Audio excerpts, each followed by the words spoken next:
The 401k Mirage. Why the retirement system that worked for our parents will bankrupt Millennials and Gen Z. The HR email hit at 9:12 a.m. Effective immediately, our pension plan is frozen.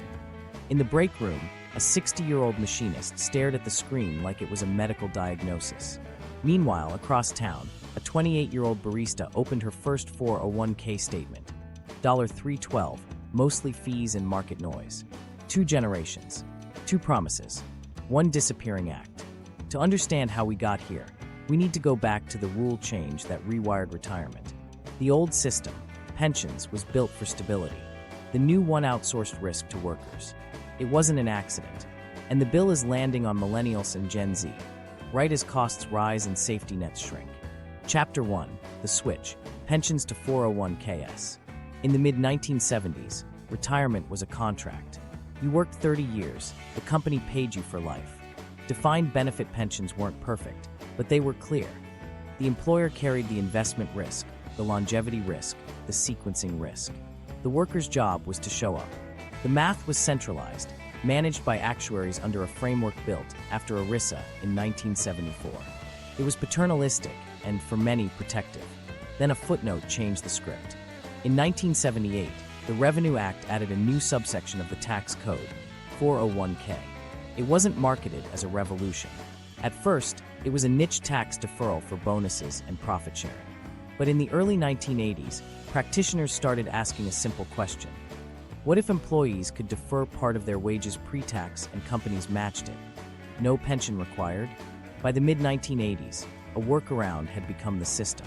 Here's the pivot no one said out loud. Moving from pensions to 401k, didn't just change an account type.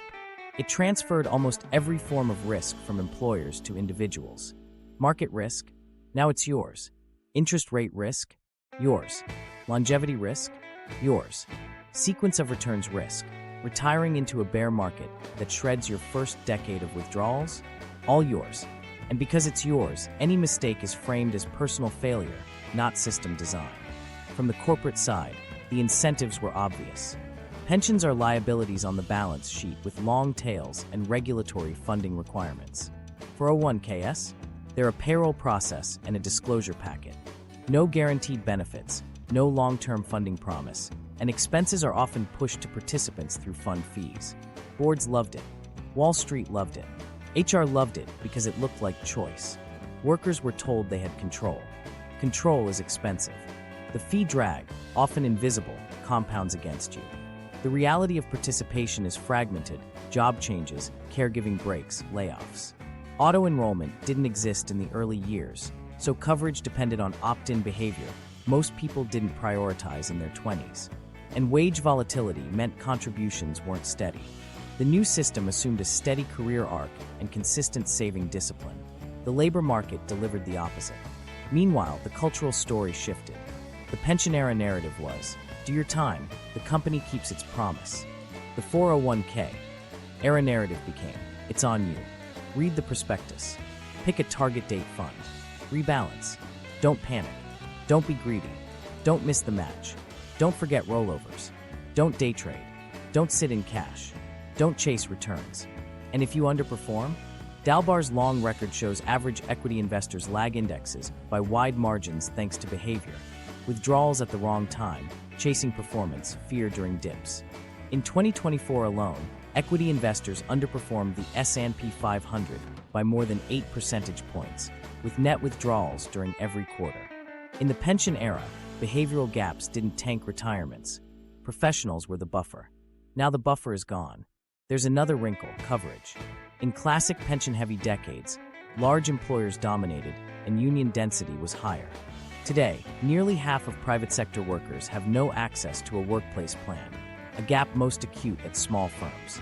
States had to invent auto IRA mandates, CalSavers in California, Oregon Saves in Oregon, Illinois Secure Choice, because the market left millions outside the on-ramp. Those programs default people at 5% with auto-escalation to 8% and portability, and non-compliance can trigger per-employee penalties in California. Early evidence shows they boost access and even crowd in private plans, but they're IRAs with lower contribution limits and no employer funding. They're patches on a system that offloaded responsibility, but didn't guarantee access.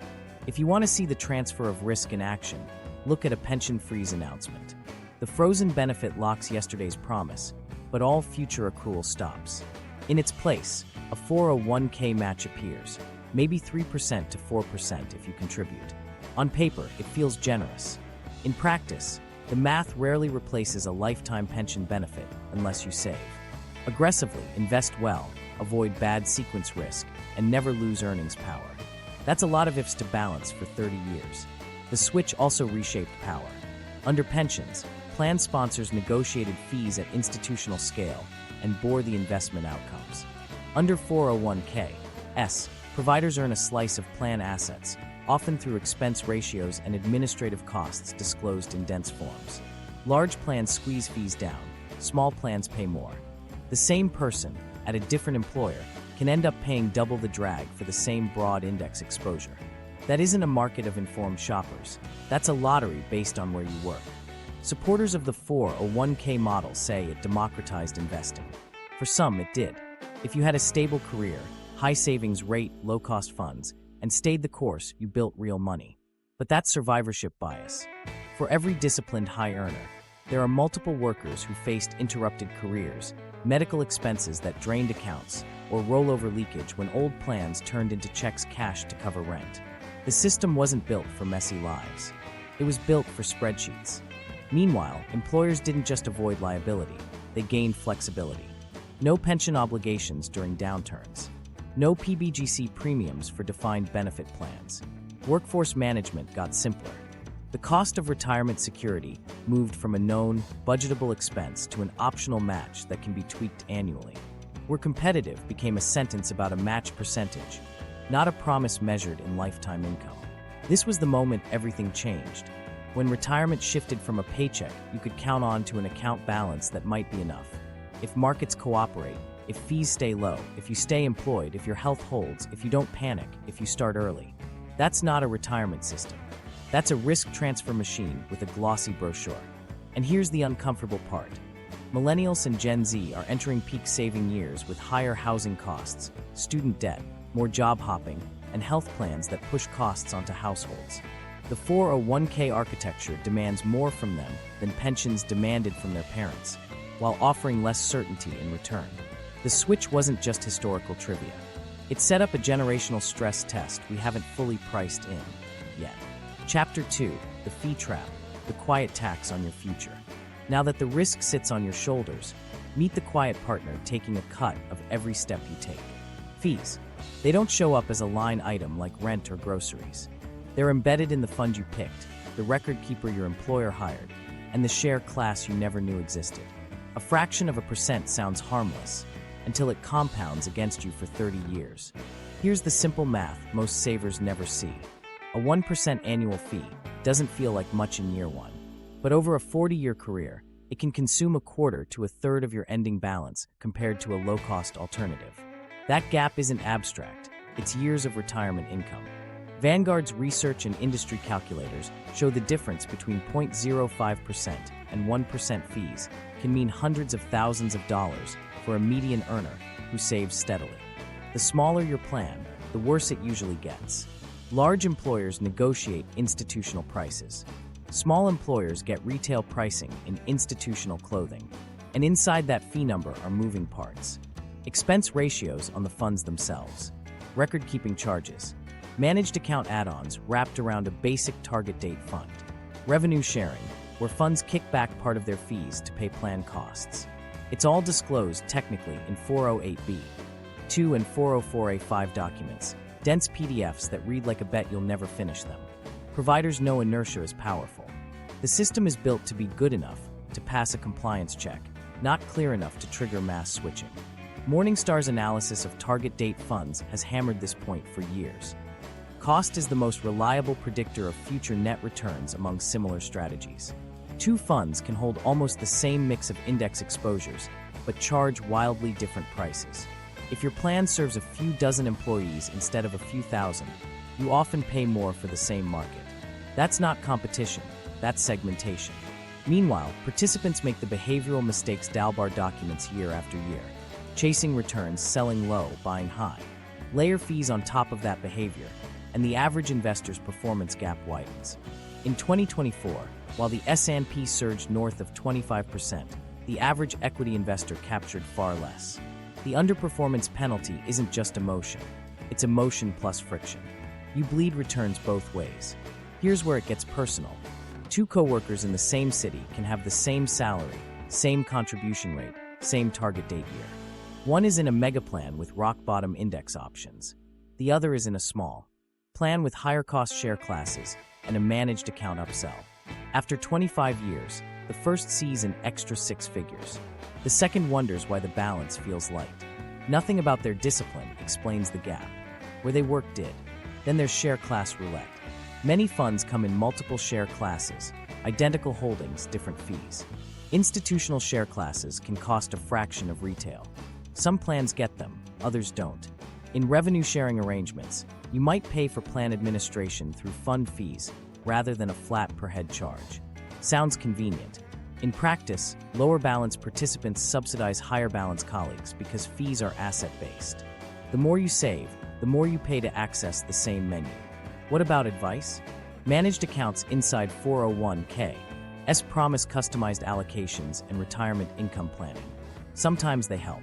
Often, they sit on top of target date funds and charge another 0.25% to 0.50% for tweaks that could be done with simple age-based glide paths. Add in brokerage windows that tempt trading, and friction creeps higher. Again, all disclosed, rarely understood. The industry knows cost pressure is coming. How America saves, and similar studies show steady migration toward index funds and lower expense ratios, especially in large plans. But the small plan market remains stubborn. Employers juggling payroll and compliance don't have time to run fee beauty contests. They sign with whoever their broker brings in. The broker gets paid. Employees inherit a menu that looks diversified and modern, with fees that look normal, because no one shows them what cheap actually looks like at scale. And here's a twist. State auto IRAs like Cal Savers and Oregon Saves, built for workers without any plan, often deliver simple, low-touch menus at transparent costs, with defaults at 5% and annual auto-escalation. No employer match, lower contribution limits, but a clear line of sight on fees. The irony is sharp.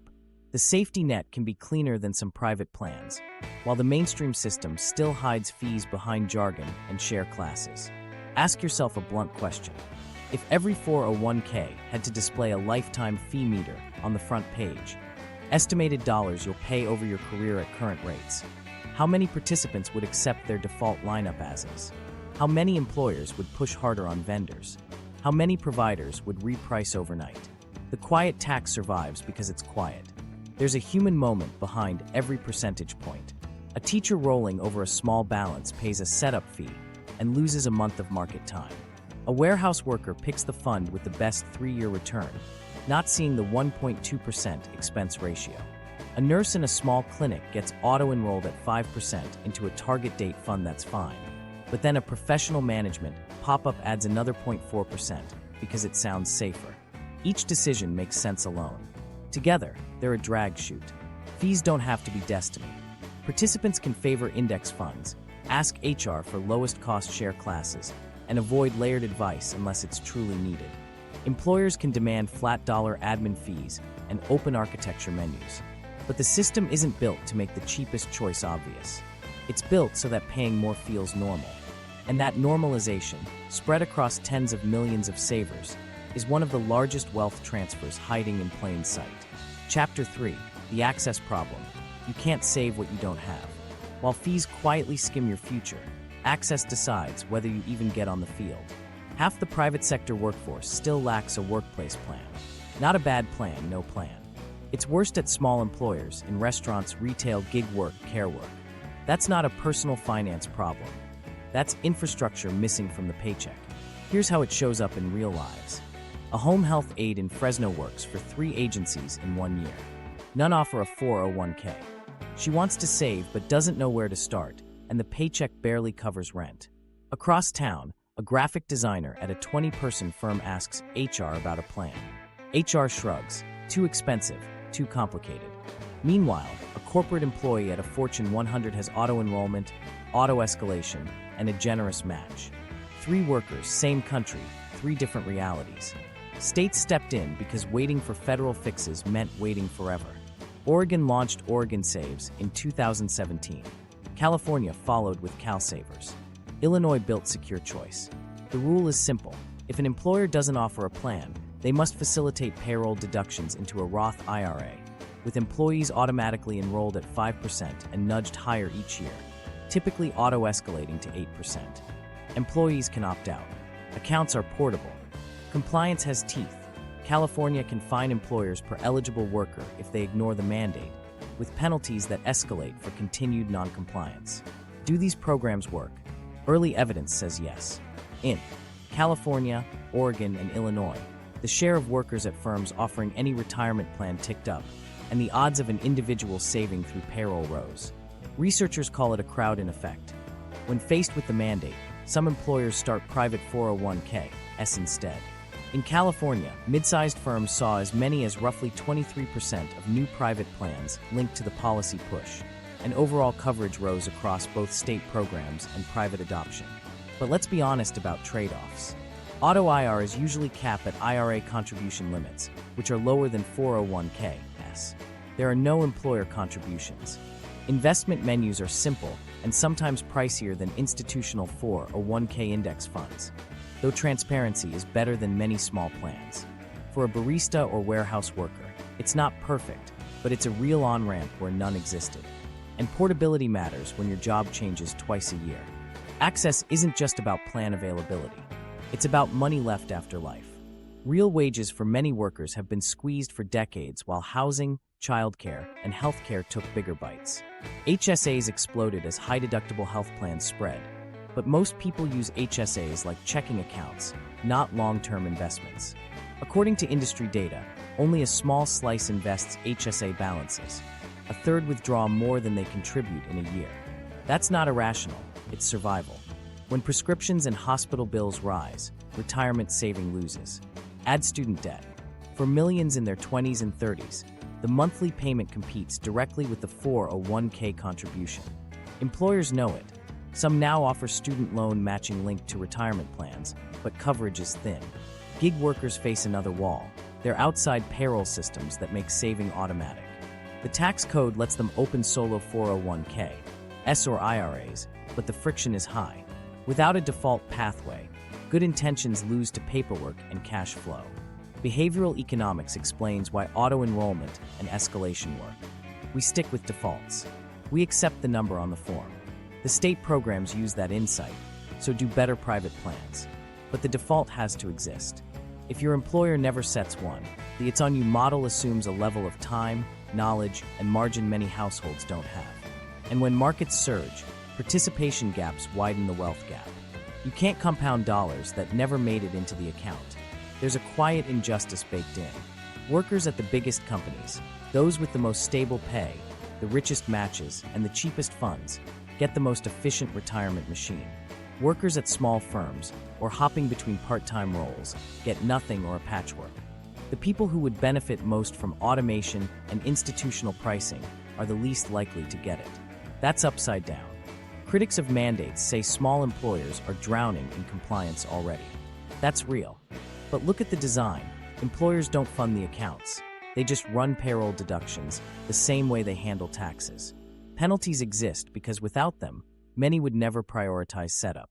The early programs show that once the system is in place, it runs quietly in the background. The hardest part is crossing the threshold from zero to something. Here's the stakes moment. Access determines who benefits from the next bull market. Access decides whether compound returns work for you or against you. If we leave it to chance, plan if your boss feels like it, save if you have leftovers, then the retirement gap becomes a pipeline, moving wealth toward those who already have stability. A retirement system that can't guarantee a basic on-ramp isn't a system. It's a sorting machine. And right now, it's sorting people by the randomness of where they work and the cost of being alive. Chapter 4, Return Math Changed, the Interest Rate Illusion. From 1981 to the mid-2010s, the wind was at everyone's back. Interest rates fell for 30-plus years. Bonds didn't just pay income, they delivered capital gains as yields dropped. Stocks surfed a world of cheaper credit, higher valuations, and a globalizing economy. If your parents invested through that era, their set it and forget it looked brilliant. The backdrop made average look genius. Here's the illusion. We took a one-time, multi-decade rate collapse and treated it like a law of nature. It wasn't. You only get to go from Paul Volcker's double-digit yields to near zero once. That ride compressed bond yields from the teens to the low single digits, and as yields fell, bond prices rose. Meanwhile, equities benefited from expanding price-to-earnings ratios. That's a valuation gift, not a permanent feature. When valuations are already high and yields are already low, the future return math gets tighter. Look at the bond side first. In the 1980s and 1990s, the 40 in a 60-40 portfolio pulled real weight. You got 6 to 8% coupons and occasional price pops when rates dipped. Today, the coupon you see is close to what you'll earn if you hold to maturity. When the 10-year Treasury sits in the 4% range, nominal bond returns gravitate there over time. That's not disaster, it's arithmetic. The spectacular bond tailwinds your parents enjoyed are gone until yields start high again and fall for years. A sideways or rising rate world flips the script. Now the equity side. Valuations aren't destiny, but starting points matter. High Shiller-Cape ratios have historically signaled lower forward 10 to 15-year returns. Add slower population growth, aging demographics, and productivity that comes in waves, and the base case is choppier. Capital markets forecasts from big firms reflect this. Mid-single-digit real returns for stocks, low to mid-single-digit nominal for bonds. That's a far cry from the double-digit nostalgia baked into just max your 401k and you'll be fine. Sequence risk turns that macro into personal. If you're retiring into a decade of subpar equity returns, while bonds just tread water, the withdrawals you take early lock in losses. Pension actuaries once carried this risk on employer balance sheets. In the 401k era, it's on you. A retiree in the 1990s could stumble and still be saved by falling rates and rising multiples. A retiree in the 2000s took body blows from a tech bust, then 2008. Same discipline, different backdrop, wildly different outcomes. Here's where interest rates quietly shape everything else. Housing costs tie up cash flow that could have gone to saving. Corporate profits, helped by cheap debt, juiced equity returns for years.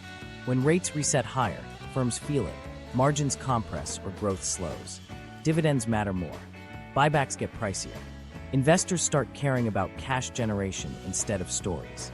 That shift doesn't kill returns, but it changes how you get them and how patient you have to be. We haven't even touched inflation. After a decade when inflation felt dead, it woke up. If inflation hangs around higher than the past, your real returns drop unless nominal returns step up. Bonds protect principal in nominal terms, not purchasing power, unless you hold inflation-protected securities. Stocks hedge inflation imperfectly and unevenly. The point isn't pessimism, it's recalibration. The old 8% expected return many retirement calculators used wasn't laws of physics. It was a byproduct of an extraordinary era. There's a behavioral trap inside this math. People anchor to recent winners. When rates were near zero, investors piled into long-duration assets because the last decade rewarded them. Then rates moved up, and those same bond funds dumped double-digit losses on safe money. Target date funds took it on the chin too, because glide paths carried meaningful bond exposure near retirement. The safer sleeve wasn't safe in price terms at the wrong moment, and the hit arrived right when balances felt largest. The auto IRA saver in a simple menu and the high earner in a sophisticated 401k faced the same physics. Lower starting yields cap bond returns. High equity valuations compress the runway. Dalbar's behavior gap still shaves off more in tough markets. Put them together, and the margin for error shrinks. A 1% fee drag that felt tolerable in a 10% world becomes brutal in a 5 to 6% world. Every friction, fees, taxes, leaks, panic selling, looms larger when the pie grows slower. This doesn't mean abandon markets. It means adjust expectations and tools. Favor costs you can control. Use tips if inflation risk worries you. Keep cash for near-term spending so you don't sell equities in a drawdown. Consider delaying retirement a year or two if markets slump. A small delay can restore plan probabilities meaningfully, as Monte Carlo frameworks show. In a world with thinner risk premiums, flexibility is the new alpha. One more uncomfortable truth. The era that sold the 401k model also juiced the results that justified it. The sales pitch rode a tailwind. Millennials and Gen Z don't get to rerun that tape. Their baseline is tougher. If we keep grading them against their parents' return history, we'll call prudent outcomes failure. The math changed. The system didn't tell them. Chapter 5: Sequence Risk and the Retirement Roulette. Here's the trap almost nobody sees coming. It's not just average returns that matter, it's the order you get them. Sequence of returns risk is retirement's roulette wheel. Two people earn the same long-term average, but the one who takes early hits while withdrawing loses far more. That's physics, not personality. And in the 401k era, the blast radius lands on households. Think about 3 retirees. One leaves in 1998 feeling invincible, then takes a tech crash uppercut. Another retires in 2003 and rides a recovery before 2008 hits. The third exits in 2007, gets crushed, then watches a slow rebuild while already drawing income. Same discipline, same contribution histories, wildly different endings because the red years came first for some and last for others. Pensions pooled this risk, 401k, individualize it. The 4% rule, drawn from Bill Bengen's 1994 work and tested again in the Trinity study, was built on U.S. history that included brutal markets and high starting bond yields. It wasn't a promise, it was an observation. The rule held up because the worst sequences in the data still allowed a modest inflation-adjusted draw if you stayed invested. But remember our earlier point, return math changed. When bond yields are lower and equity valuations higher, the safe withdrawal rate isn't carved in stone. It flexes with starting conditions. Monte Carlo simulations make this visceral. Run 1,000 lifetimes with today's assumptions. If you withdraw 4% adjusted for inflation, maybe your probability of success lands in the 70 to 85% range, depending on costs and allocation. Tighten fees, delay retirement a year, trim spending a hair, and the probability jumps. That's the power and the problem. The plan's fate hinges on early years randomness that no one controls, and minor controllable choices that most people don't see as levers. Sequence risk punishes rigid cash flow the most. If you set a fixed inflation-adjusted withdrawal and refuse to adjust, the first bad decade can lock in losses and shrink the base forever. The remedy isn't a miracle product, it's flexibility. Guardrails help. Take more when markets are strong, take less when they're weak. Some planners use rules like skip inflation increases after a negative year, or cut by a small percentage when portfolios fall below a band. Those small, early cuts matter far more than big, late ones. Meanwhile, target date funds try to de-risk near retirement by raising bond allocations. That helps most of the time, but 2022 showed the other side. When stocks and long-duration bonds both fall, the safe sleeve isn't safe in price terms. A pre-retiree saw the biggest balance of their life drop just before they needed it. Sequence risk met duration risk. The lesson isn't abandon glide paths. It's add cash buckets or short-duration bonds for near-term spending so you aren't forced sellers. Behavior makes sequences worse. Dalbar's data is clear. Investors tend to reduce risk after losses and add it after gains. That means crystallizing the bad order and missing the recovery that rescues the math. State auto IRAs in modern 401k try to automate good behavior, defaulting to diversified funds, auto-escalating contributions, but in withdrawal, automation is thin. Most plans dump you at retirement with a rollover packet and a shrug. The riskiest decade of your financial life has the fewest guardrails. Here's a human moment that explains the stakes. A nurse retires in 2007 with $600,000. She draws $24,000 the first year plus Social Security. Then the market falls roughly 38%. Her $576,000 becomes $357,000 after withdrawals and declines. Even with a rebound, she's recovering from a smaller base while still withdrawing. Compare her to a nurse retiring in 2009 who takes the same $24,000 as markets climb. Same savings, different order, different life. What nobody tells near retirees is that timing by a year or two can be as powerful as a decade of frugality. Delay retirement 12 to 24 months after a bad market, and Monte Carlo probabilities can move from coin flip to comfortable. Work part-time to reduce the first withdrawals. Hedge inflation with some tips. Keep 1 to 3 years of spending in cash or short-term bonds. And if your plan includes an HSA, treat it like a stealth IRA for future medical costs. Tax-free withdrawals later reduce pressure on the portfolio when sequences hurt. The 401k story loves averages. Your life will be about sequences. If we're going to keep a system that individualizes risk, we need institutional tools that individualize protection. Default income floors, dynamic withdrawal guidance embedded in plans, and fee structures that don't penalize caution. Until then, sequence risk isn't a footnote. It's the coin toss that decides whether a careful saver feels secure or scared. Chapter 6, Who Profits? The Retirement Industrial Complex. Follow the money. When you shift trillions. From guaranteed pensions into personal accounts, someone builds pipes, toll booths, and billboards along the route. That ecosystem, record keepers, asset managers, consultants, broker-dealers, payroll integrators, robo-overlays, doesn't exist to lose. It exists to clip a basis point here, a service fee there, and scale it across 100 million paychecks. That's the retirement industrial complex, and it's very good at turning our anxiety into revenue. Start with market power. A handful of providers administer a huge share of 401k assets. They compete hard for mega plans, discounting to win logos, then earn back margins in small and mid-sized markets and in add-ons, managed accounts, brokerage windows, personalized portfolios riding on the same funds. The business model is simple. Acquire assets cheap where you must, monetize where you can, and keep everything sticky. Switching record keepers is painful for employers. Switching funds feels risky to participants. Friction is a feature. Layer in the fee stack. There's the expense ratio on the fund, the record-keeping fee, advice overlays, and sometimes revenue sharing that muddies who's paying what. DUL disclosures forced sunlight, but complexity stayed. A plan can be low cost, on paper, while a quarter of participants sit in higher fee share classes or elect managed accounts that add 30 to 50 basis points for minor tweaks. Multiply that by decades and you've got a quiet annuity, paid by the saver to the system. Distribution is its own engine. Wholesalers court benefits brokers who influence small employers.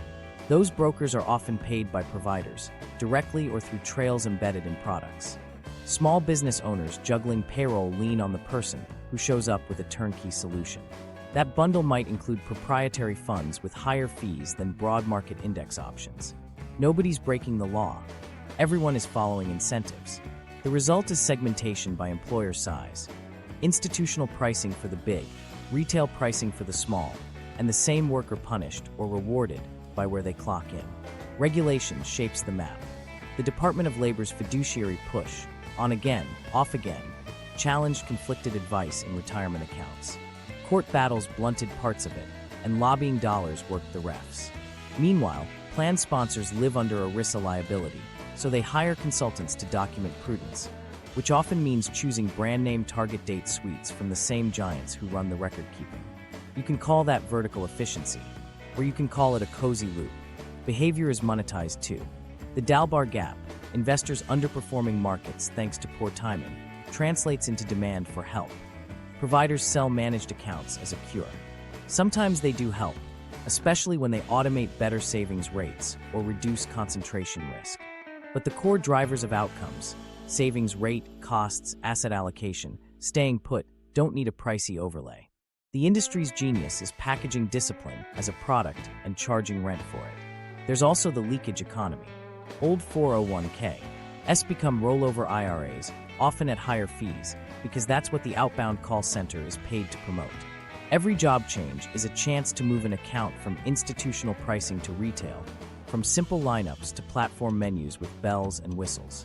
The saver thinks consolidation. The platform thinks lifetime value. Rollovers are a profit center that exist because the system made portability hard. Now put this next to the public backstop. State auto IRAs, Cal Savers, Oregon Saves, Illinois Secure Choice were built because the private market didn't serve huge swaths of workers. Those programs are simple by design, with transparent defaults and modest menus. They also triggered a crowd-in effect. Faced with a mandate, some employers started private plans instead. Providers cheered the growth pipeline, then lobbied to shape the rules. That's the tell. The complex resists mandates in theory, then harvests the demand mandates create. Follow the politics. Financial firms are top-tier lobby spenders. They fight fiduciary expansions that threaten revenue, and back initiatives that enlarge the asset base. If you wonder why we still rely on individuals to carry longevity, sequence, and inflation risk alone, while paying tolls to intermediaries, look at who writes white papers and funds education. The message is tidy. You can do this, just don't forget our platform, our fund, our overlay. Meanwhile, employers signal virtue with match percentages and wellness webinars, but avoid lifetime income promises. Plan committees meet quarterly, tick boxes, and outsource investment menus to glide paths that feel safe. Nobody's planning malice. They're minimizing hassle. The industry solves for hassle at a price, and the price compounds. What would flipping the script look like? Default low-cost index menus in every plan, with flat dollar admin fees instead of asset-based schemes. Automatic portability between jobs so balances don't leak into retail rollovers. Embedded withdrawal guardrails at retirement, cash buckets, tips sleeves, dynamic spending guidance. So sequence risk isn't a DIY project. Transparent lifetime fee meters on statements. And yes, a fiduciary standard that covers advice at every handoff. Will the complex build that version? Not unless it pays. That's the hard truth. The retirement industrial complex isn't evil, it's efficient. It maximizes the rules it's given.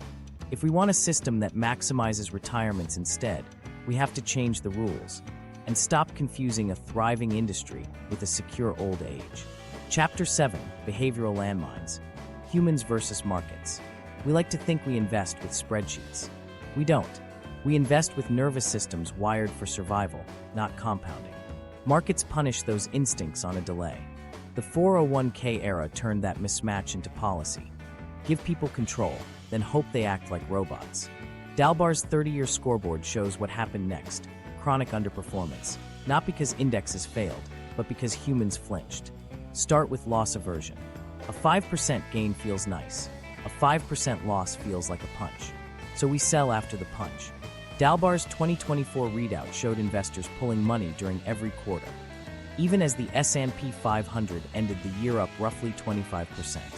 The biggest outflows landed just before a rally. That's not bad luck. That's the pattern. We protect today's pain and sacrifice tomorrow's payoff. Now pile on recency bias. We overweight the latest headline and underweight base rates. After a hot year, we chase the best performing fund on the menu, usually the one with the highest expense ratio and the most marketing. After a cold year, we hide in cash and miss the snapback. The target date fund was designed to blunt this, but even there, participants abandon the default when fear spikes, then buy back later. Behavioral errors stack on top of fee drag, and the gap widens. Mental accounting trips us up in quieter ways. We treat buckets of money as different even when dollars are fungible. We'll take on high-interest credit card debt while refusing to touch a sacred 401k, then panic and stop contributions altogether. Or we'll max the 401k, but refuse to build a cash buffer, guaranteeing we'll raid retirement at the first emergency and pay taxes and penalties to do it. The system hands us a tax-favored account. Our brains turn it into a piggy bank with a guilt complex. Anchoring keeps us stuck. We fixate on a prior high-water mark and judge everything against it. A pre-retiree watches their balance hit $500,000, then drop to $440,000 and feels ruined, even if contributions and time would restore it. Anchors are powerful because they give us a false sense of control. We think, I'll just wait until it gets back to X, then I'll rebalance. The market doesn't negotiate. Optimism bias creeps in during bull markets. We extrapolate easy gains. We underfund rainy day money because my returns will cover it. Then volatility arrives, and sequence risk meets denial. That's when investors do the most expensive thing in finance, by certainty. They add high-fee protection overlays, or pay for managed accounts that mirror target date funds with a thicker fee. We rent confidence at 40 basis points a year. Meanwhile, choice overload paralyzes decisions. Give most people 20 funds and 3 provider windows, and they'll freeze or pick based on irrelevant cues: fund name familiarity, 3-year returns, a friend's tip. Auto-enrollment and default target date funds fix part of this on the way in. But at job change or retirement, the guardrails fall off. Rollover forms hit the inbox. Sales calls arrive. We mistake urgency for importance and move assets into the first smooth voice that picks up. Health costs at another behavioral landmine. HSAs are the rare triple tax-advantaged vehicle. Used wisely, they're stealth retirement accounts for future medical expenses. Most people don't invest HSA balances at all. A third pull out more than they put in each year. Why? Because healthcare bills hit the same pain centers as market losses, and because high-deductible plans force immediate trade-offs. The long-term tax benefit loses to this week's pharmacy receipt. Here's where design can rescue behavior. Defaults that escalate contributions annually. Menus that steer toward low-cost index funds. Flat dollar admin fees so success isn't penalized. Auto portability so balances follow workers without a sales pitch. And inside the plan, guardrails for withdrawals, cash buckets for near-term spending, tips options for inflation, simple rules like skip your raise after a down year. Monte Carlo tools can translate those moves into probabilities people feel, not just numbers they nod at. But the biggest behavioral lever is context. If your statement showed a lifetime behavior gap meter, how much returns you gave up by. Timing, people would think twice before selling. If the fee meter sat next to it, the urge to chase star funds would fade. If state auto IRAs and small 401k adopted the same behavioral nudges mega plans use, access wouldn't mean anxiety. We can't rewire human nature. We can design around it so normal behavior leads to decent outcomes. Humans versus markets isn't a fair fight. The system made it a daily match. If we keep pretending education alone fixes bias, we'll keep getting Dalbar's chart. We need rails, not lectures, so a saver having a normal human day doesn't blow up a decade of work. Chapter 8, Policy Design Flaws, Coverage, Portability, Leakage. We've talked behavior. Now zoom out to the policy scaffolding that makes bad outcomes likely even when people try. 3 fractures run through the system. Who gets covered, how money follows you, and how much quietly leaks out. Coverage, portability, leakage. Each sounds technical. Each decides real lives. Coverage first. The US chose a workplace-centric model and then never closed the gaps. Access still depends on employer size and payroll sophistication. Big companies default you into a decent plan with auto-escalation. Small employers? Many offer nothing, or a thin plan with high costs. States built auto IRAs to patch this, and early data from California, Cal Savers, Oregon, Oregon Saves, and Illinois Secure Choice shows they work. More workers get an on-ramp, and some employers respond by launching private plans. Defaults typically start at 5% with auto-escalation toward 8%. Accounts are portable, and in California noncompliance can trigger per-employee penalties that escalate with time. That's good, but policy stopped midway. Contribution limits in auto IRAs are lower than 401k. There's no employer money, and exemptions let micro-employers drift. If coverage is a right, why is your plan quality determined by headcount? Portability is the second fracture. The average worker changes jobs frequently. Every move triggers rollover decisions, forms, call centers, and helpful suggestions to start a retail IRA. That churn isn't a side effect, it's a revenue model. We could have built automatic portability, default roll-ins to the new plan, low-cost qualified default investment options that map cleanly across providers, no sales pitch in the middle. Instead, we built a 4-way stop with no signs and then blamed drivers for crashes. State auto IRAs fix portability within their orbit by keeping accounts worker-owned and portable, but they don't solve the 401k. To 401k, handoff that bleeds momentum at scale. Leakage is the quiet killer. It's not one dramatic mistake, it's thousands of small exits. Cash outs of small balances when people switch jobs. Loans that turn into taxable distributions after layoffs. Hardship withdrawals that start as relief and end as a habit. Add in fees on stranded accounts, and you've got a steady siphon. The tax code penalizes early distributions, but penalties don't matter when rent is due.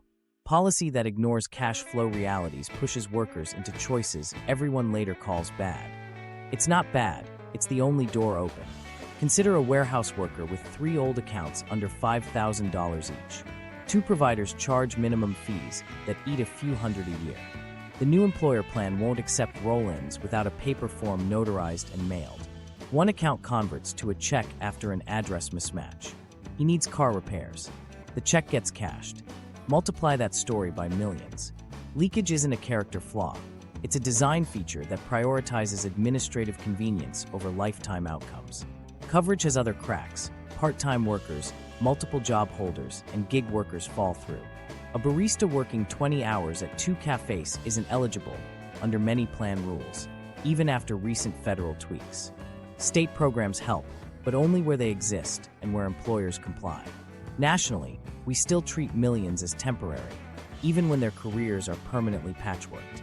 If policy anchored on the worker, not the workplace, eligibility would travel with the person automatically. So what would repair look like? Start with universal coverage by default. If you earn W-2 or 1099 income above a small threshold, you're in a retirement account that accepts payroll deductions, with opt-out allowed but auto-enrollment presumed. Employers facilitate contributions. Large ones must offer a plan that meets cost and quality standards or use a public option. Small employers can piggyback on a national auto IRA. The choice isn't plan or nothing. It's Plan A or Plan B, both low friction. Then hardwire portability. Make auto portability the law. When you change jobs, your old balance defaults into the new employer's plan or the national account unless you say otherwise. Providers must accept electronic roll-ins, no paper, no sales pitch. Create standardized port maps so target date vintages and core index funds translate between menus. Tie record keeper compensation to retention inside qualified systems, not rollovers to retail. Attack leakage with better cash flow tools, not bigger penalties. Allow limited sidecar emergency savings alongside 401k, and auto IRAs that accumulates a few $1,000s in cash, funded via payroll, accessible anytime. When emergencies hit, people tap the sidecar, not the retirement account. For loans, allow grace periods after job loss and automatic refinancing into the new plan, so loans don't boomerang into taxes. For small balances, default preserve. If a participant doesn't respond, balances auto-transfer, not auto-cash out. Make costs visible and fair. Ban asset-based record-keeping fees above minimal thresholds. Replace with flat dollar per participant pricing, so success isn't taxed. Require a lifetime fee meter and a lifetime leakage meter on statements. Here's what you paid, here's what left, here's what that means at retirement ages. People respond to numbers tied to their future selves. Employers and providers respond to numbers tied to their reputations. Finally, align incentives at the edges. Give employers tax credits only if they meet coverage, cost, and portability standards. Reward record keepers for low leakage and high roll-in rates. Penalize outbound rollover marketing tied to compensation. Encourage HSAs to integrate with retirement portals, with default investing once balances exceed a threshold, and clear guidance to save receipts and invest for future medical costs. Most HSA holders don't invest. Only about 13 to 20% do, and many withdraw as much or more than they contribute in a year. So if we're going to lean on HSAs, because health costs crush saving, policy should make the smart choice the default. Coverage without portability leaks. Portability without coverage excludes. Penalties without cash buffers punish. The fix isn't a clever fund. It's plumbing that treats movement as normal and emergencies as inevitable. Build that, and average humans can get average returns long enough to matter. Keep the current fractures, and the system will keep sorting savers by luck and paperwork. Chapter 9. What actually works? Building a resilient retirement stack. We've torn down the illusions. Now let's build a stack that survives real life, messy jobs, volatile markets, rising medical bills, and human behavior. Not a fantasy plan, a resilient one. Start with order of operations, because sequence isn't just a market risk, it's how you fund yourself. First, lock in free money. Take the full employer match if you have one. That's the highest return, lowest risk lever in the system. Second, create an emergency sidecar, equal to at least 1 month of expenses, growing toward 3 to 6. Without that buffer, every surprise becomes a retirement distribution with taxes, penalties, and regret. Third, crush high-interest debt. Compounding only works if it's working for you, not against you. Then and only then, push hard on tax-advantaged accounts. Inside the plan, favor simplicity you'll stick to. Target date funds are fine if they're low-cost, truly diversified, and not wrapped in extra overlays. If your menu is a jungle, build a 3-fund core: Total U.S. Equity Index, Total International Equity Index, and a high-quality bond index. Low cost matters more when expected returns are thinner. Fees that felt minor in a 10% world are brutal in a 5 to 6% world. Add an inflation defense. If your plan offers tips, allocate a slice of the bond sleeve there, especially within a decade of retirement. You're trading some nominal yield for purchasing power that tracks reality. If tips aren't on the menu, use shorter duration bonds to cut interest rate risk. 2022 taught a lesson. Safe, long-duration bonds can be unsafe at the wrong time. Now the HSA. If you're in a high-deductible health plan and can afford it, max the HSA after securing your 401k match. Treat it like a stealth retirement account. Pay current medical expenses from cash if you can, save receipts, and invest the HSA balance in low-cost funds once you pass the provider's cash threshold. Later, reimburse yourself tax-free in retirement when sequences are tough. Most people don't invest HSAs. Industry data shows only about 13 to 20% invest beyond cash, and a third of holders withdraw more than they contribute in a year. That's a missed lever in a system that underestimates health costs. Automate the hard parts. Turn on auto-escalation by 1% a year until you hit a sustainable savings rate, ideally 15%, including any match. If you're starting late, ramp faster, but let the default do the heavy lifting. When raises come, capture half for contributions before lifestyle creep eats it. A 1% annual auto-escalation from 6% to 12% over 6 years can move a plan from fragile to solid without drama. It's easier to forego money you never see than to cut back after you spend it. Job changes are leak traps. Set a personal rule: no cash outs, no retail rollovers by default. Roll into the new plan electronically as soon as you're eligible, or if the new plan is bad, roll to a low-cost IRA with plain index funds. Ask HR upfront if the new plan accepts roll-ins and what the process is. Get the form in week 1. Friction is the enemy, momentum is the ally. As balances grow, start building a retirement spending defense system, not just an investment portfolio. 12 to 24 months before retirement, add a cash bucket of 6 to 12 months of living expenses, plus a short-term bond ladder out to 2 years. The goal is simple: fund the first 1 to 3 years of withdrawals without touching stocks after a bad year. Sequence risk loses when you aren't a forced seller. Use guardrails for withdrawals. Pick a reasonable starting rate, 3.5% to 4% if costs are low and you can flex, and add rules. No inflation raise after down years. Trim 5 to 10% of spending if portfolio falls below a band. Allow modest raises after strong years. Monte Carlo tools shine here. They translate those rules into probability shifts and a clearer confidence age. Don't worship the probability of success. Use it to tune levers. Delaying retirement 1 year or reducing spending slightly often changes outcomes more than endlessly optimizing asset mixes. Keep taxes in the conversation. Diversify tax buckets, pre-tax 401k/IRA, Roth accounts, and HSA dollars. In low-income years, consider Roth conversions to build future flexibility. In retirement, coordinate withdrawals. Tap taxable and HSA first when it helps keep brackets low. Use Roth to avoid bracket spikes. Use pre-tax for steady baseline income. The goal isn't perfection, it's avoiding avoidable tax cliffs. If you're in a state auto IRA, don't sneer at it. It's a clean on-ramp. Use it until you can access a solid employer plan. Defaults typically start at 5% with auto-escalation toward 8%, and accounts are portable between jobs. If you're an employer, pick a provider that offers institutional share classes, flat dollar admin fees, and automatic features. Auto-enroll at 6% with auto-escalation to at least 10%. Add an emergency sidecar linked to payroll. Make the easiest choice the right one. Behavioral fail-safes matter. Hide the account app during market storms. Check balances quarterly, not daily. Pre-write your down market script. I will not sell equities because prices fell. I will rebalance on schedule. If it helps, outsource discipline to a fiduciary who charges a flat fee, not a percentage of assets. You're renting rules, not returns. Finally, right-size ambition. You don't need to be a market wizard. You need a system that survives mishaps. A buffer for emergencies, costs you can defend, automation that raises savings, inflation protection, a plan for healthcare, and withdrawal rules that adapt. The resilience stack isn't flashy.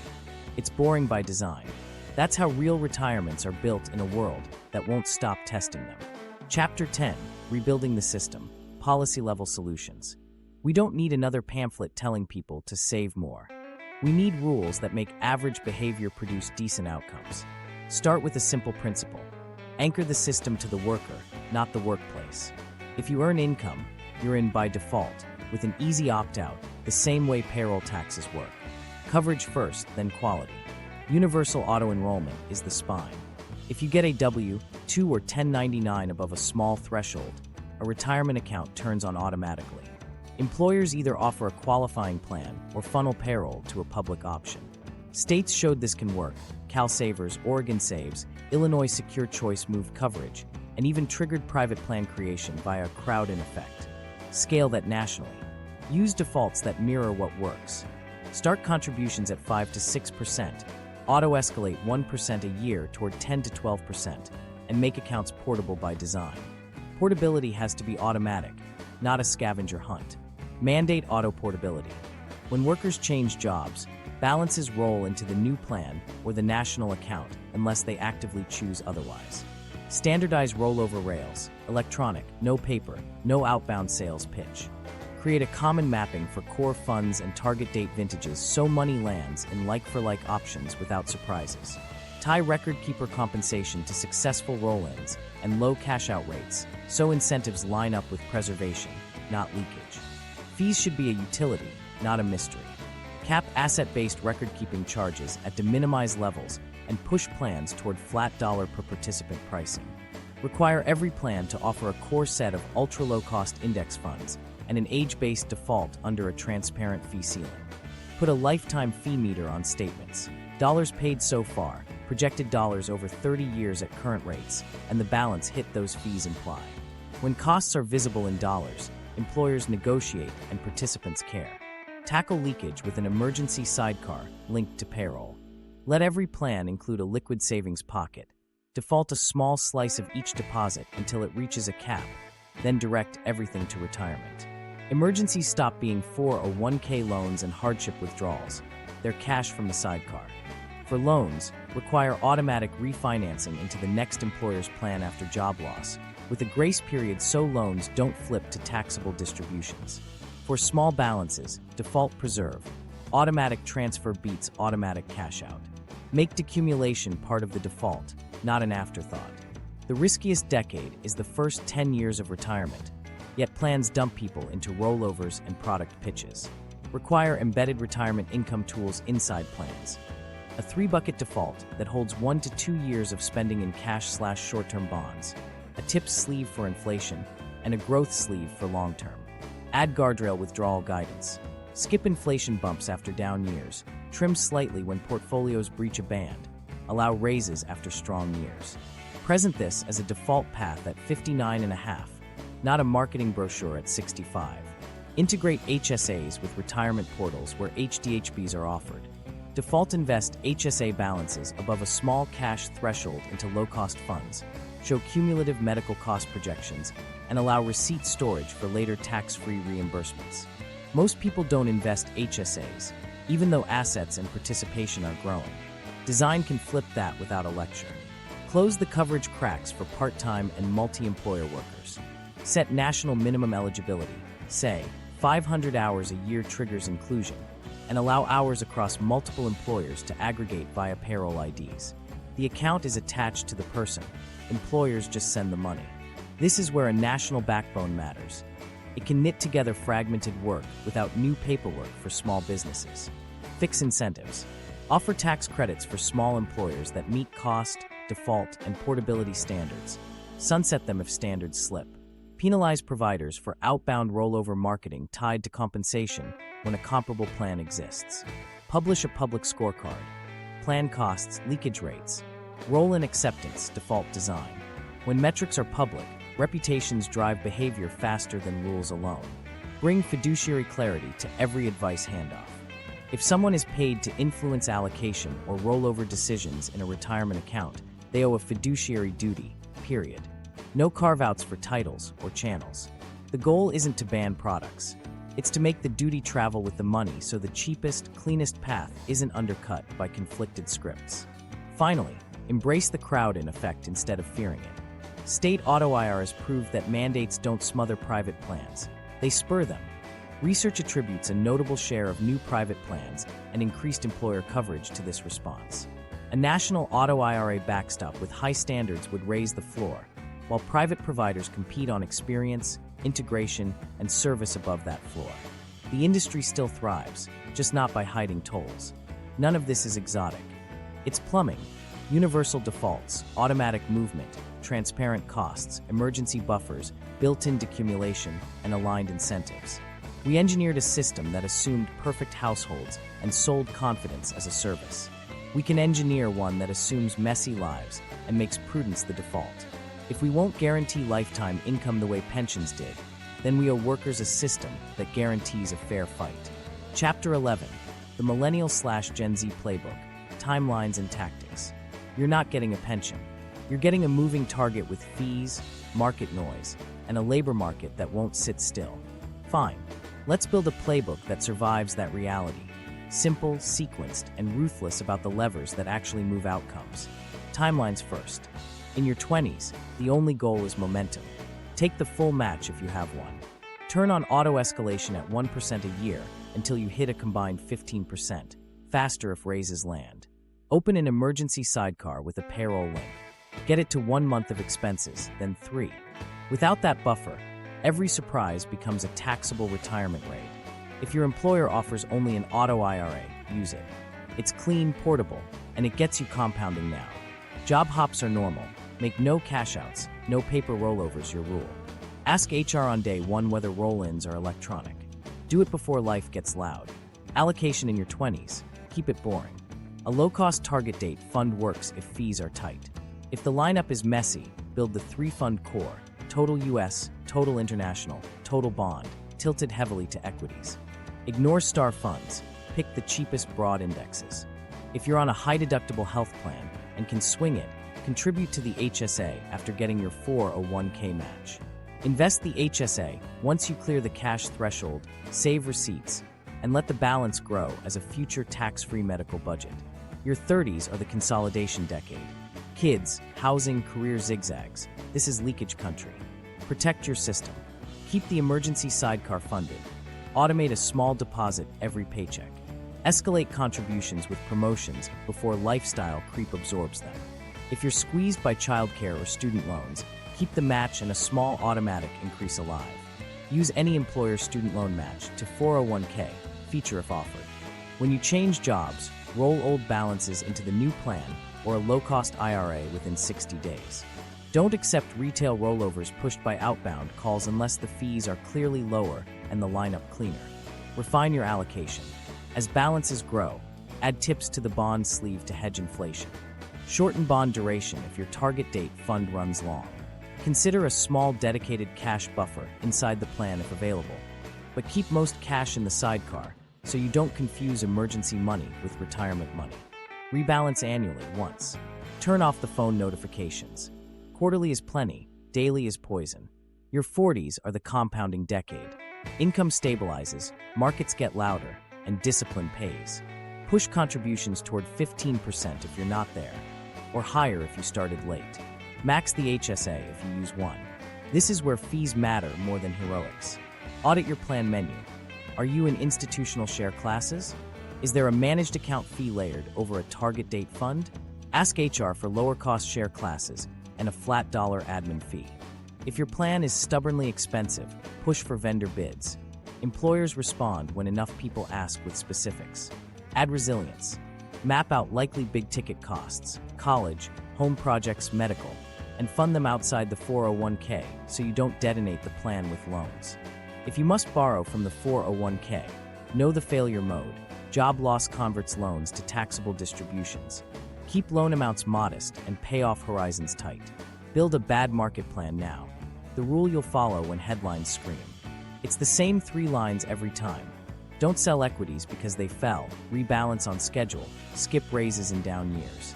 Your 50s are sequence prep years. Start building a retirement spending defense system 2 to 3 years before leaving work. Add a cash bucket of 6 to 12 months of expenses and a short duration bond ladder out to 2 years. Increase tips exposure. Keep the growth sleeve alive. That's what funds the second decade of retirement. Run a Monte Carlo plan annually to set guardrails. Start around 3.5% to 4% if costs are low, and you can flex. Adopt simple rules. No inflation bump after a negative year. Trim spending 5 to 10% if the portfolio drops below a band. Allow raises after strong years. See the score move when you delay retirement 1 year, reduce fees, or cut spending slightly. Those levers are worth more than clever allocation tweaks. Healthcare is a shadow line item. If you've been investing your HSA, this is when it shines. Keep receipts or estimate qualified expenses and pull tax-free in years when markets struggle. Remember that most HSA users don't invest, and many withdraw more than they contribute. Breaking that pattern early gives you a real cushion later. Coordinate taxes. In lower-income gap years, convert pre-tax money to Roth within a reasonable bracket to build future flexibility. Diversify tax buckets so you can steer around cliffs. Across all decades, treat portability and leakage as core skills.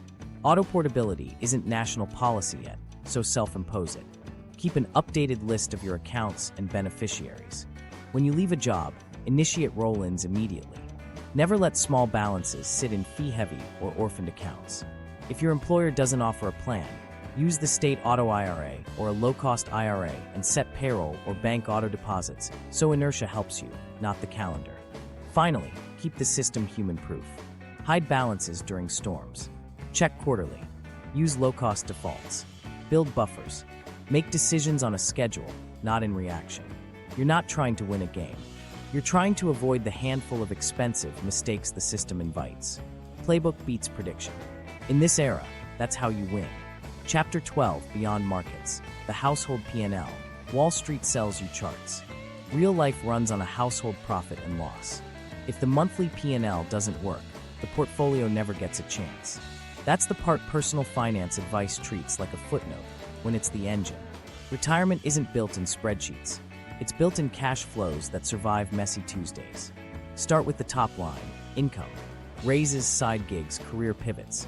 This is the lever most people underweight. A 1% fee cut is powerful, but a 10% income jump sustained over years dwarfs it. The trick is turning extra income into automatic saving before lifestyle creep eats it. When the raise hits, split it. Half to contributions, half to life. Automation beats willpower. Your future self needs payroll to do the heavy lifting. Now the expense stack. Housing, childcare, transportation, healthcare. These dominate the P&L. You don't need monastic minimalism. You need a few structural wins that persist. If rent or mortgage swallows more than a third of take-home, everything else gets crowded out. Moving once, negotiating once, or house hacking for a few years can create recurring surplus that compounds. Same with cars. Depreciation is a stealth tax. Drive the reliable, boring one longer and redirect the payment to your HSA or 401k. Those boring choices are the plot twists that don't go viral but change outcomes. Healthcare is the budget's landmine. High-deductible plans lure you with lower premiums and then ambush you with timing. If you're on an HDHB, treat the HSA as part of the P&L, not an afterthought. Fund it early in the year if cash allows. Invest once past the cash threshold, and keep a mini reserve in checking to handle deductibles without raiding retirement. Most HSA holders don't invest. Only about 13 to 20% do, and about a third withdraw more than they contribute. That's understandable when costs bite, but the household P&L can create the space to let the HSA grow into your future medical budget. Tax-free relief precisely when markets might be down. Debt sits on the expense side wearing a friendly face. Interest is just negative compounding. Pay off high-interest balances as a project with a finish date. Build the sidecar first so you don't backslide, then attack the highest rates. Student loans? Use employer match-to-loan programs if offered, and still capture any 401k match. The P&L rule is simple. Anything above single-digit interest rates beats investing on expected return. Kill it, then redeploy the freed cash flow into automatic contributions. Kids and care costs are where budgets break. If childcare is a second mortgage, build a timeline, not just wishful thinking. How many years at this level? What changes at school age? Can you bridge with flexible work or family help without detonating career growth? The goal isn't martyrdom, it's sequencing. Accept a temporary lower savings rate, but keep auto-escalation on so. Contributions rise when expenses roll off. Momentum lost is hard to regain. Even a small drip keeps the habit alive. Housing decisions set the narrative. Buying stretches many households to the edge. The down payment drains the sidecar, the mortgage resets the P&L, and surprise repairs arrive on schedule. The fix isn't never buy. It's buy with a buffer. Keep 3 to 6 months of expenses after closing. If that means a smaller place or waiting 6 months, that's not delay, it's survival. Retirement leaks don't announce themselves as bad decisions. They sneak in as HVAC units and dental bills you can't cash flow. Taxes are the invisible line on the P&L that you can move with planning. Pre-tax contributions lower current taxes. Roth builds future flexibility. In low-income years, Roth contributions or conversions make sense. In high-income years, pre-tax may win. Aligning contributions with your bracket isn't exotic finance. It's better P&L management. Annual check-ins with simple rules beat once-a-decade overhauls. The household calendar matters as much as the budget. Put money days on the calendar. 2 hours each quarter to rebalance, refill the sidecar, adjust contributions after raises, and confirm beneficiaries. Put a rule on the wall. No financial decisions on red days, market drops, job stress, family emergencies. Decisions on schedule, not in reaction. That protects the P&L from your nervous system. Finally, identity. Are you a household that saves first or spends first? The label dictates the P&L. Saving first households automate contributions, build buffers, and let lifestyle rise slower than income. They look boring on Instagram and free on spreadsheets. Spender first households try to bolt saving onto what's left. Markets won't fix that gap. A retirement plan is just a household surplus turned into assets over time. If the surplus doesn't show up, the plan is theater. Beyond markets, this is the work. Raise the top line, lock in automation, lower fixed costs that don't improve your life, build buffers for the inevitable, match taxes to your season, and make decisions on a calendar. Get the P&L right, and average market returns are enough. Get it wrong, and even great returns can't outrun monthly math. Chapter 13, Managing Uncertainty, Stress Testing a Real Plan. Let's pull this out of theory and into a real life. Meet Alex and Jordan, both 38, 2 kids, mixed W, 2 and 1099 income. Balances split across an old 401k, a current plan, an IRA, and a small HSA. They save 12% including match, carry a $4,000 emergency sidecar, and plan to retire at 67 on $70,000 after tax. That's a normal household, not a case study built to impress. First pass. Run the base case with conservative capital markets assumptions, mid-single-digit equity returns, low to mid-single-digit bond returns, inflation a bit higher than the last decade, fees trimmed to 20 to 30 basis points using index funds. Monte Carlo says they've got a roughly 78% probability of success at a 4% real withdrawal target. That sounds fine, but remember, success just means didn't hit zero by the end.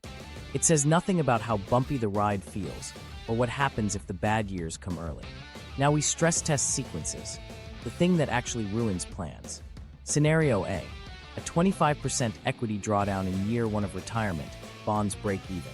If Alex and Jordan follow a rigid 4% plus inflation rule with no changes, the probability drops materially.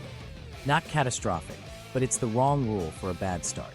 Scenario B, the same hit, but they adopt guardrails, no inflation raise after down years, and a 7% spending trim if the portfolio breaches a floor band. The probability jumps back close to baseline. Same markets, different behavior. Meanwhile, what nobody told them. Delaying retirement 12 months after a bad market is like adding years of savings. We model a 1-year delay paired with part-time income to reduce first withdrawals. Probability rises again, often more than swapping funds or chasing alpha. This is why simulations matter. They expose leverage where you actually have it, timing, spending, fees, not in crystal balls. Next, we stress test cash flow shocks. Healthcare, a $12,000 out-of-pocket year at age 63, then a long-term trend that tracks inflation plus a point. If their HSA is invested and receipts saved, they can pull tax-free in that year, avoiding a bracket jump and not selling stocks at a discount. If the HSA is empty, the cost lands on taxable withdrawals or new debt. Same expense, different tax and sequence impact. Job loss, a 6-month income gap at 52. If the emergency sidecar holds 3 months, they cut spending, pause extra principal payments, and avoid 401k loans. If the sidecar is thin, they borrow from the plan, then get laid off again and watch the loan flip to a taxable distribution. The Monte Carlo doesn't predict job loss. It shows how buffers turn a crisis into an inconvenience instead of a penalty-laden detour. Fees are a quiet stressor. We bump all-in costs from 0.3% to 0.90%, a typical small plan scenario with overlays. Probability drops meaningfully, not because markets changed, but because the toll got bigger while expected returns stayed modest. Then we lower fees back down and increase savings by 1% via auto-escalation. The dial moves more than a dozen tactical allocation tweaks. Housing is its own stress test. Say they refinance or move, and the mortgage eats an extra $600 a month. That pushes savings down just when compounding is peaking. We model two responses: accept lower savings or delay large lifestyle upgrades and capture half of each raise into contributions. The second keeps the plan on track. The first drifts, then accelerates into panic when college and retirement collide. The simulation forces the trade-off into the open while there's time to pick. We also stress test the so-called safe assets. Many target date funds still run meaningful duration. We model a repeat of a rate spike like 2022 in the 5 years before retirement. If their bond sleeve is long, the portfolio takes a hit right when balances are largest. If they prefer tips and shorter duration inside the bond sleeve, the drawdown is smaller and the cash bucket covers the first year of spending. The sequence still hurts, but the damage is containable. Finally, we turn the knobs most people ignore. Start withdrawals at 3.8% instead of 4% and skip inflation adjustments after a down year. Add a 10% trim if the portfolio falls below a preset guardrail. Allow raises after strong years. Build a 2-year spend runway, 6 months cash, 18 months short-term bonds. Invest the HSA and use it as a release valve in bad sequences. Default roll-ins at job changes to kill leakage. Set fees under 30 basis points. Let auto-escalation nudge savings up 1% a year. Rerun the plan. What changes isn't just the probability score, it's the fragility. The plan becomes less sensitive to the exact order of returns and more responsive to real life. That's the point. Managing uncertainty isn't about predicting markets. It's about stress testing the household you actually live in and wiring the defaults so average behavior produces durable outcomes. Chapter 14, Case Files. 3 households, 3 outcomes. Case File 1, Denise, 61, public school secretary, CalSavers participant. No 401k at her small district contractor. She's in the state auto IRA at a 5% default that auto-escalated to 7%. Balance, $82,000. She's got $1,200 in an HSA from a brief stint on an HDHB, not invested. Social Security will be modest. She wants to stop at 64. The stakes are obvious, 2 years too early, and there's no margin for mistakes. Action. Denise never opted out because the form looked complicated. That friction saved her. She contributed every paycheck for 4 years, then a payroll glitch paused her deposits. CalSavers pinged her, she restarted. Meanwhile, her landlord announced a rent hike. Denise considered a hardship distribution, then remembered the penalty. She opened a sidecar savings through payroll, $50 per check. When 2022 hit, her target date fund fell. She panicked, hovered over the sell button, then read the state portal's note. Stay invested, markets recover. She did nothing. CalSavers defaults, 5% starting rate with auto-escalation, and simple menu kept her invested when panic would have cost her most. Impact. At 64, the math is tight. A Monte Carlo run with today's returns gives her about a 70 to 75% chance if she withdraws around 3.5% and delays Social Security to 67. Not perfect, but workable. The auto IRA did 2 things policy rarely claims credit for. It got Denise in, and it kept her from harm. The limit? Contribution caps and no employer match slowed compounding. A 1-year delay plus a tiny part-time gig moves her plan into safer territory. The lesson isn't heroic investing. It's guardrails, payroll defaults, and a sidecar beating crisis withdrawals. Case File 2, Marcus and Tasha, 44 and 42, 2 kids, dual income, small business 401k at their employer. Balance, $268,000 combined, saving 10% plus a 3% match. They rolled 3 old accounts into retail IRAs after a seamless-sounding call. The new IRAs hold target date funds plus a personalized overlay. All-in fees, about 0.95%. They feel on track because statements are up and to the right. Action. They hit every behavioral landmine gently. They chase last year's hot sleeve inside the overlay. They check balances weekly. In 2022, they paused contributions until the dust settles, then restarted 6 months later. They carry a $2,500 emergency fund because daycare eats the budget. When the car dies, they take a 401k loan. Marcus changes jobs, the loan comes due. They scramble, convert part to a distribution, pay taxes and a penalty, and promise to make it up next year. Impact. The plan looks average. The outcomes drift below average. That near 1% fee drag in a 5 to 6% expected return world compounds into a big haircut. The loan turn distribution is leakage by another name. Monte Carlo shows a probability of success in the high 60s at a 4% real draw, fragile if early bad years arrive. We flip 3 switches. First, roll retail IRAs into the new employer plan that offers institutional index funds at 0.05% to 0.10%. Second, turn on auto-escalation to lift savings from 10% to 13% over 3 years. Third, build a $5,000 sidecar before new car upgrades. Rerun the plan, fees down, leakage slowed, savings up. A simple fee shift from 0.95% to 0.15% over decades can mean 6 figures on a typical balance. The probability jumps into the low 80s without chasing alpha. The story isn't moral failure. It's incentives and plumbing pushing them toward pricey convenience and away from durable habits. Case File 3. Priya, 35, freelance designer with variable 1099 income. No employer plan. She used to skip saving until the big contract hits. It didn't. Then her state launched an auto IRA and allowed self-enrollment. She signed up at 6%, auto escalation on, weekly transfers to smooth the irregular checks. Balance, $29,000. She opened an HSA last year when she switched to an HDHB, invested above the cash threshold, and kept digital receipts. Action. Priya treats portability like a craft. Every new client means a new 1099, but her retirement account is the anchor. She set a rule. When an invoice pays, 10% goes to taxes, 8% to retirement, 2% to the sidecar.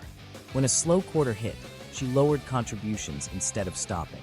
She picked low-cost index funds in the auto IRA menu, ignored the growth opportunity, fund with a higher fee, and turned off performance emails. She met with a low-cost advisor for a flat session to map decumulation a decade early. Not for predictions, but for rules. Impact. Priya's income volatility should be a retirement killer. Design saved her. Weekly automation beat irregular checks. The state program gave her a scaffold. The HSA became a long-run lever. Invested, it's a future cushion for medical costs when sequences hurt. Monte Carlo says if she keeps savings near 12 to 15% during good years, her plan's probability stabilizes in the mid-80s at a reasonable withdrawal rate. The risk is health costs and feast or famine months. The counter is her sidecar and rule-based contributions. She didn't need a 401k to build a retirement system. She needed rails that ignored calendar drama and fees that didn't skim her growth. 3 households, 3 outcomes, 1 pattern, behavior shaped by design. Denise proves that access and simple defaults matter more than pep talks. Marcus and Tasha show how fees and leakage drain quiet fortunes, and how modest tweaks beat heroic bets. Priya shows that portability, automation, and low-cost menus can turn a volatile income into steady compounding. None of them needed perfect markets. They needed a system that didn't punish normal life.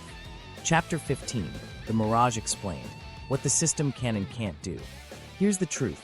401k can automate saving, deliver market returns cheaply, and compound over decades if access, costs, and behavior cooperate. They can't pool longevity, cancel sequence risk, guarantee income, or fix wage and healthcare math. Pension socialized risk, 401k, has privatized it. Without rails, averages become illusions. Action steps, 10 moves in 10 days. Day 1, set your default. Log into your plan and turn on auto-escalation at 1% per year.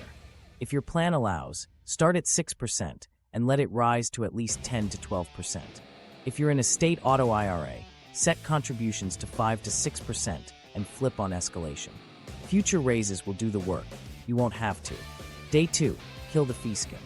Open your investment menu and sort by expense ratio.